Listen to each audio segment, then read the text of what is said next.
Grabe, naloka nga kami today nang makita namin na itong palang mga puppies ay nag-uumpisa na magkaroon ng galis.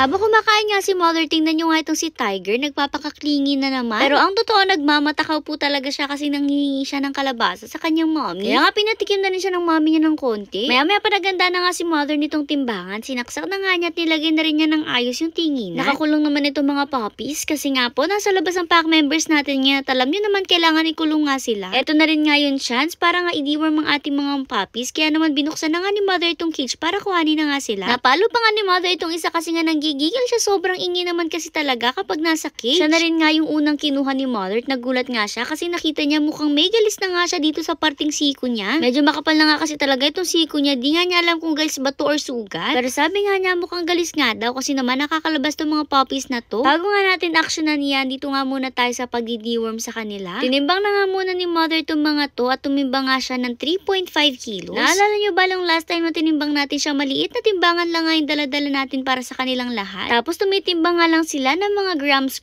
Tapos tingnan nyo, 3.5 kilos na sila today. Grabe nga, napakabilis ng panahon. Parang kailan lang ay kinuha natin sila sa kanan. Anyways, after nga timbangin, hinanda na nga ni Mother itong ipapainom na deworm sa kanila. At syempre, kaya nga rin nga natin sila tinitimbang para nga alam natin kung gaano kadami bang dewormer yung ibibigay natin. Medyo kinulang pa nga yung kuha ni Mother sa unang bigay niya, kaya naman dinagdagan niya nga ulit. Mahirap nga lang din talagang painumin ng dewormer itong isang to. Maya-maya pa bigla nga dumating itong si Bordags kasi nga nagpapasok ka na ang ating mga male at dito nga siya talaga dumiretso kasi alam niyang may kaganapan. Ayan, tuloy sumunod yung iba niya mga kasamahan dito at nakichika-chika rin. Buti na nga lang rin talaga at mabait itong si Robin. Di niya kinakagat itong mga puppy. Nung nakapasok na nga mga males natin, binalik na nga ni Mother itong isa at ito namang isa yung kinuha niya. Dahil nga nung nakita natin dun sa unang puppy, chinek nga rin ni Mother itong isang to kung meron ba siyang mga signs na pag nag-uumpisahan ng galis. And very good nga siya kasi nga so far wala naman nakikita sa kanya. After nga ng body inspection, ayan, nilagay na rin nga siya ni Mother dito sa timbangan at syempre tumimbang rin nga siya ng 3.5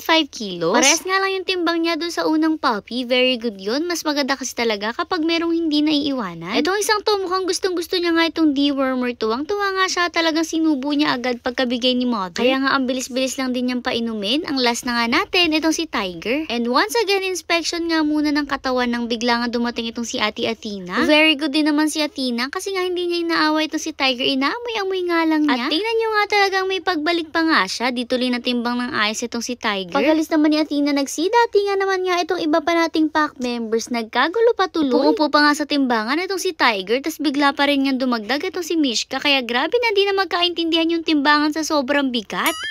Nung makalis na nga ang ating mga pack members itong at finally natimbang na rin ng maayos itong si Tiger. Kala nga namin mas mali siya sa mga kapatid niya pero same lang din naman pala 3.5 kilos. Tinabig pa nga niya nung una yung syringe kaya naman nalaglag yun kaya di agad na isubo ni Mother sa kanya. Medyo nag-struggle rin nga si Mother magsubo dito kay Tiger. Tapos nung matikman nga niya, gustong-gusto niya at nangihingi pa. Pero syempre di na nga pwedeng bigyan kaya niyaya na lang nga siya ni Mother. Tapos tingnan niyo pati train talaga tong si Tiger. Wala na nga siyang choice at dito na siya nagwiwi sa box kasi nga hindi naman siya makakalabas dun sa off-leash area dahil nandun nga ang ating pack members. Pero at least hindi nga siya umihi kung saan-saan lang at dito siya sa box nagwiwi. Anyways, dahil nga nakita natin na yung isa ay parang may pinag-uumpisa na ng galis, kumuha nga ulit si Mother nitong Tick and Flea na bawaw powder. Ito rin nga yung ginamit natin sa kanila nung medyo maliliit pa nga sila. Ito rin nga muna yung gagamitin natin sa kanila kasi alam nyo ba kapag ganitong puppies pa, hindi pa talaga natin sila pwedeng bigyan ng kung ano-ano mga gamot. Lalong-lalo na nga yung mga matatapang na gamot para sa mga galis. At ang plano rin nga natin, i-consult nga muna natin sa vet kasi nga ayaw naman natin bigyan muna sila ng kung ano-ano man. Kaya nga itong powder lang muna yung ginagamit natin ngayon at nilalagay nga lang natin yun sa katawan nila. Effective rin naman kasi itong anti-tick and flea powder ni Bawaw. At minamarinate din naman natin talaga ng maigi itong ating mga puppies at tingnan nyo nga lahat ng parts ng katawan nilalagyan talaga ni Mother. Ultimo nga yung paa. After nga malagyan, may pakamutan session pa sila. Tickle-tickle dyan sa chan. Tuwan-tuwa rin naman ang mga puppies kasi nga kinakamot-kamutan sila at may pagkagkag pang maigi. Ito na nga yung last puppy at ito nga yung puppy na nakitaan ni Mother nung parang galis-galis dito sa kanyang siko. Yun na nga muna, yung una nilagyan ni Mother ng powder tapos saka nga nilagyan yung buong katawan niya. Dinamihan nga rin ni Mother ang lagay dito sa isang to para nga mawala na daw yun kung sakasakali mang galis na. Siyempre, kailangan nga rin natin siyang i-marinate ng maigi kahit nga yung chan niya kailangan damihan yung powder. Tuwan-tuwa naman siya kapag kinakamut-kamutan siya ng mommy niya. Pero habang kinakamutan nga siya, nilalagyan-lagyan nga rin ulit ni Mother ng powder. Parang gusto na nga niya ubusin yung powder na to dito sa popping ito. Buti na lang nga talaga hindi siya umiibo kasi nga kinakamutan siya. Kaya naman nakasteady lang siya at nalalagyan siya ng maayos. Ito nga pala yung powder na nilalagay natin sa kanila. After nga malagyan silang lahat, pinagbabalik na nga muna ulit sila dito sa kanilang cage kasi nga nasa labas pa ang pack members. Habang si mama naman, nagawa nga siya ng mixture ng Sunrocks, itong disinfecting liquid na ginagamit natin sa loob ng kennel at saka water. Tapos ito nga yung ginamit nating panglinis dito sa area kung saan sila naglagay ng powder. Maganda na nga na disinfected tayo lagi kahit alam natin na hindi mahawang pack members natin dahil nga naka-spectra sila. Kaya nga okay lang din sa amin kahit ilapit-lapit ang pack members natin dito sa mga puppy na to kasi alam natin na protected sila.